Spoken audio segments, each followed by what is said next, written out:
como vamos a tener un formato como de charla, digamos, yo no, más que una presentación, solo tenía un par de ideas como para sobre el libro, más que sobre los contenidos, que está la invitación a examinarlo sobre un poco las características generales, ¿no? Lo que estaba pensando hoy es que fue un libro como difícil de que llegara a término o a su edición, porque ciertamente era un libro que no podíamos o no sabíamos o nadie quería dictaminar. Y eso puede tener, eso puede ocurrir y puede tener varios motivos. Yo creo que es un poco por la temática, ¿no? O sea, que era difícil encontrar lectores especialistas, digamos, que pudieran tener, en primer lugar, un conocimiento lo suficientemente vasto de Henry James, que es un novelista muy importante, pero que tampoco, digamos, por lo menos no estoy seguro si en nuestro ambiente intelectual ha sido muy frecuentado. Entonces, digamos, ciertamente había habido algunas invitaciones que habíamos hecho a gente que claramente podían tener como cierta autoridad como para poder leerlo y entenderlo y dictaminarlo, pero que a mí me decían cosas tales como es que no conozco tanto a James, he leído algunas cosas de James, por lo tanto no podría hacer un dictamen, digamos, ya a una publicación o a un producto editorial de este tipo. Por otro lado, digamos, está el propio problema, por así decirlo, de la cuestión de este cruce entre filosófico y literario, que ha sido como, por lo menos desde ciertas tradiciones o desde ciertos puntos de vista filosóficos, ha sido también en alguna medida cuestionado. Sí, señalar tal vez que efectivamente fue todo un reto lograr que el libro llegara a buen puerto, que digamos la cuestión o lo que sucedía con un autor como Henry James es que es un autor sumamente rico. Es decir, no es solo todo lo que escribió, sino que sí su temática. Es un autor que de alguna forma tiene una relación con sus personajes que es muy peculiar, es decir, ahonda profundamente en, digamos, la estructura de los personajes. Entonces, en ese sentido, preguntas sobre la subjetividad, la sociedad moderna, la ética, los valores, son sumamente sugerentes para ser abordados desde ahí, y eso es lo que nos dio la pauta para intentar hacer esta aproximación entre filosofía y literatura. Ya el mismo Henry James es un autor que se prestaba a ello porque precisamente todo su background familiar, o sea, es hermano de William James, el padre del pragmatismo norteamericano, esa corriente filosófica que va a ser tan importante, ¿no?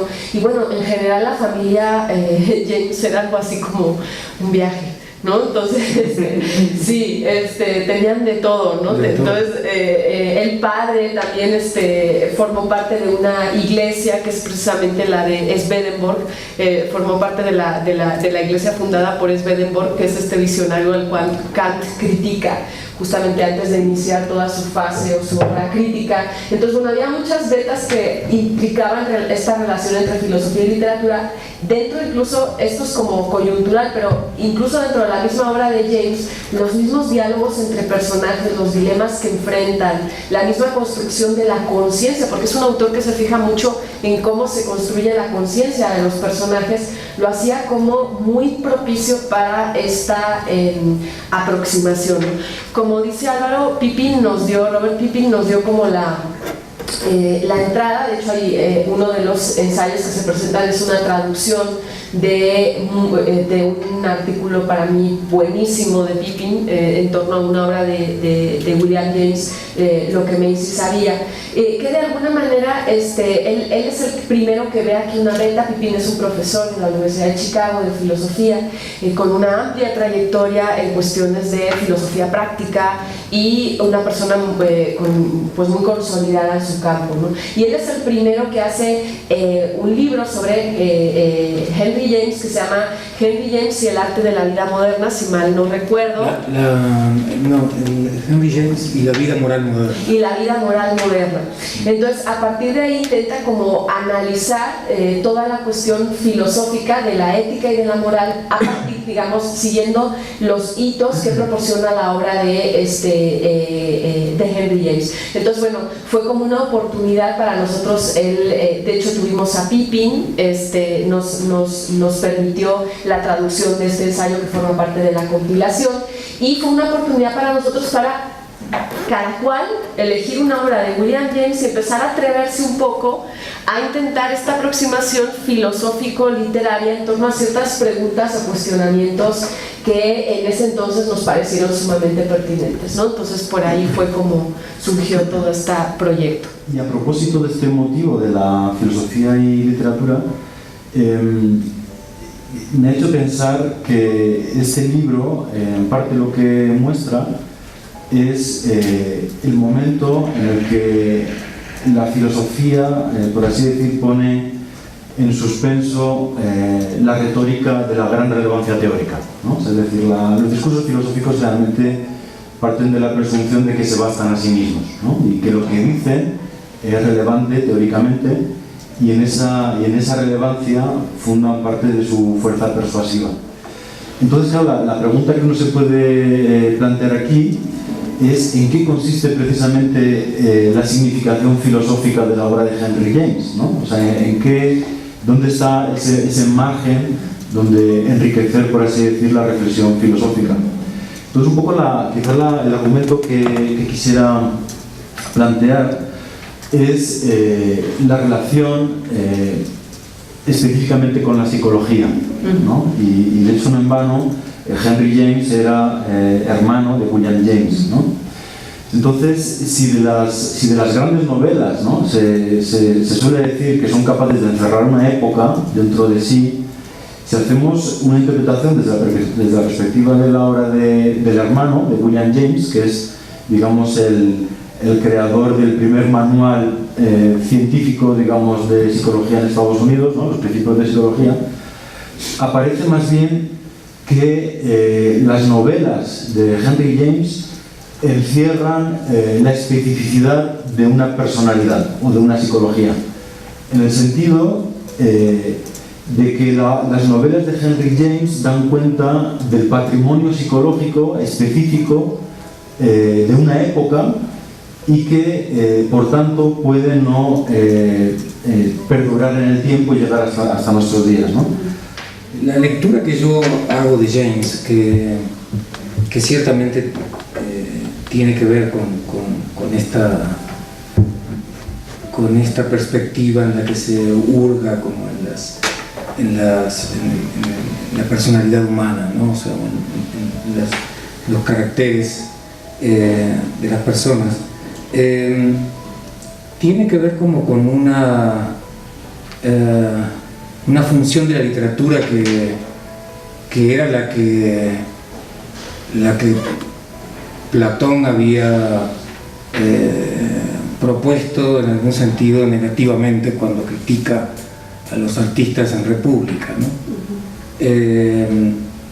Y que era, bueno, los artistas, como todos sabemos lo que él decía, era las artes, sobre todo las artes en el sentido mimético, ¿no? O sea, los artistas deben ser expulsados porque simplemente se dedican a reproducir un mundo que ya es un mundo de apariencias, etc. Pero, digamos, como algunos han dicho, digamos, esto implicaba que en algún sentido Platón tenía una idea de lo que gran arte debía ser, es decir, un arte que representara la verdad, por así decirlo.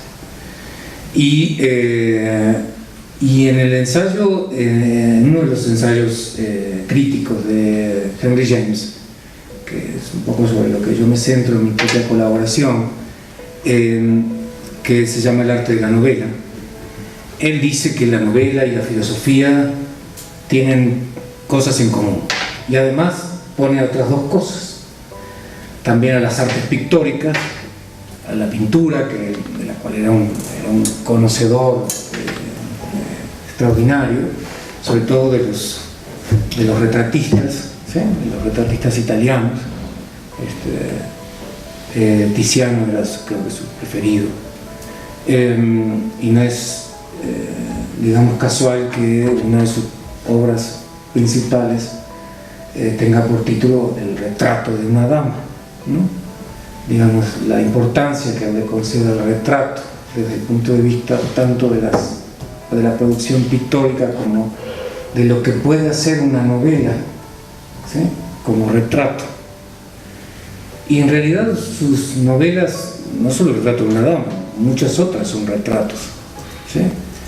En un ensayo sobre Balzac, que es bellísimo, él le llama a los novelistas, usa una expresión muy bella, le llama los pintores de la vida, ¿sí? Y su gran paradigma es Balzac, ¿sí?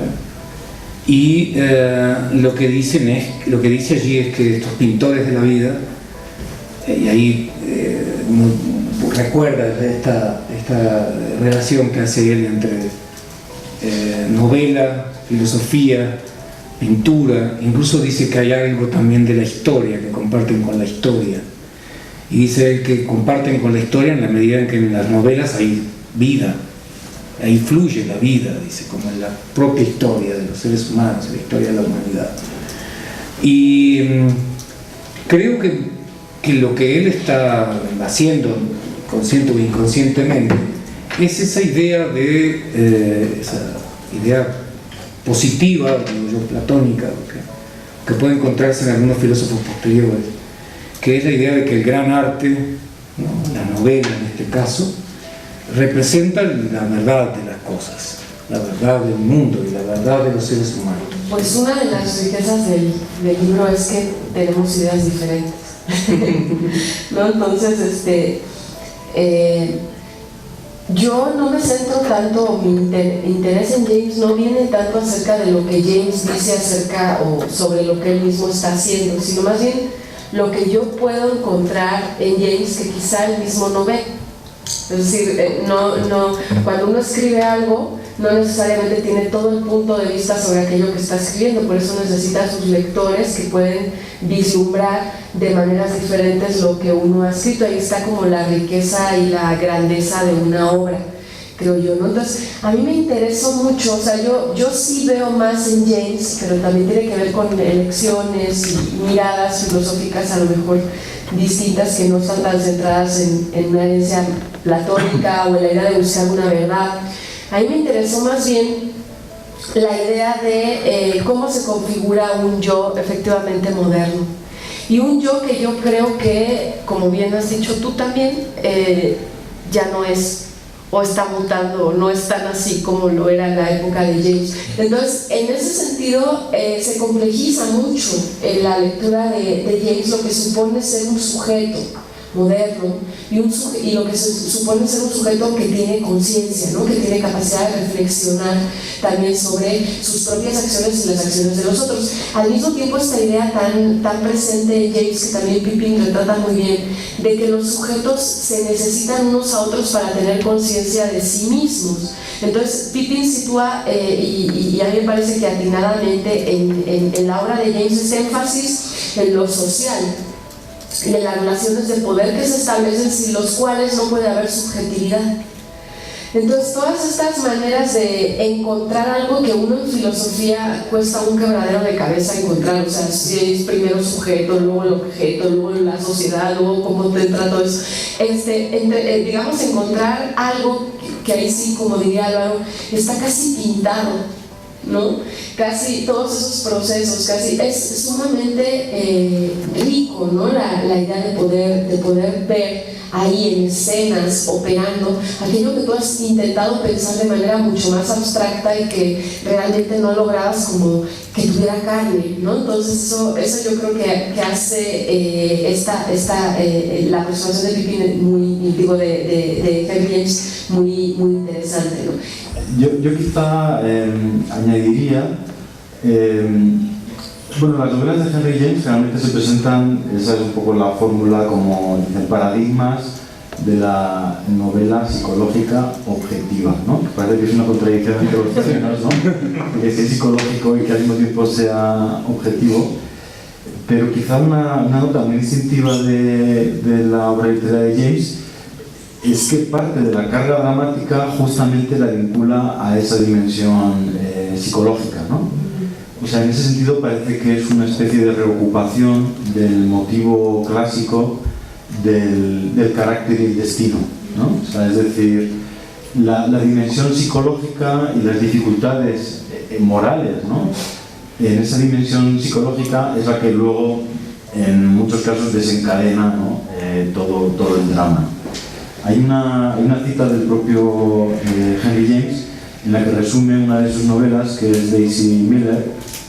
Dice, la esencia de esta novela corta radica en la pequeña tragedia de una criatura alegre, delicada, sincera y sin recelo alguno, que resulta, por así decirlo, sacrificada al escándalo que se desató sobre su cabeza. Dice, sin que hallara en modo alguno preparada para hacerle frente, ¿no? Y añade, dice, para reforzar los efectos, ¿no?, que habría decir dramáticos, he procurado que el escándalo también le afecte a la madre, ¿no? O sea, ya no es simplemente esta criatura alegre, delicada, sincera y sin recelo, ¿no? Sino que además, ¿no?, le tiene que afectar a la madre, ¿no? O sea, en ese sentido... el drama está completo. Yo no sé si un poco la objeción también se planteaba, ¿no? Esta cuestión de la relación entre psicología y moralidad es dependiente también de una cierta concepción del sujeto, ¿no? O sea, que efectivamente se mantiene ajena a toda la tradición psicoanalítica, incluso a toda la tradición nietzscheana, porque igual en Henry James se puede hablar de una genealogía de la moral, pero no es una genealogía de la moral en el sentido nietzscheano que atraviesa siglos, que es una interiorización del cristianismo que se manifiesta a través de allí, sino que es una cuestión como de otro tipo y en cierto modo que está naturalizado. También es interesante contraponer a James con otros escritores ingleses que llegaron inmediatamente después, como Evelyn Waugh, Eliot, que también estuvo ahí, ¿no? Graham Greene.